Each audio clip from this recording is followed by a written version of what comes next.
जय जगन्नाथ। आशा करुथि आपण मैंने समस्ते भल थे मुझे भल अच्छी। आज आम संयुक्त हस्त मुद्रा विषय जाना अर्थात यह केते प्रकार कौन कौन ता विषय आम एक वीडियो प्रस्तुत करवा। आस प्रथम आम संयुक्त हस्त मुद्रा क्या कहुए जाना। जो मुद्रा दुई हस्त द्वारा साधित हुए एवं प्रयोग कराए ताहाको संयुक्त हस्त मुद्रा कहुए।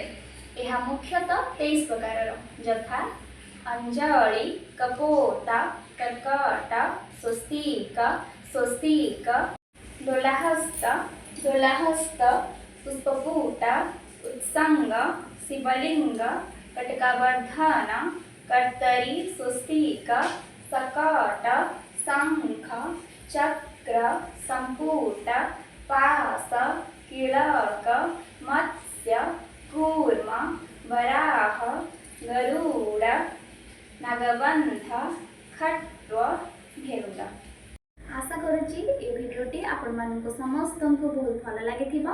भिडियोटी भल लगी लाइक करेंगे, कमेंट करेंगे, एम चैनल को रेखास वर्ल्ड जानते ना भूली जाइए बस से सब्सक्राइब करेंगे। आहरी मु नुआ नुआ एमती भिडियो आने को चेष्टा करी। रही नमस्कार, जय जगन्नाथ।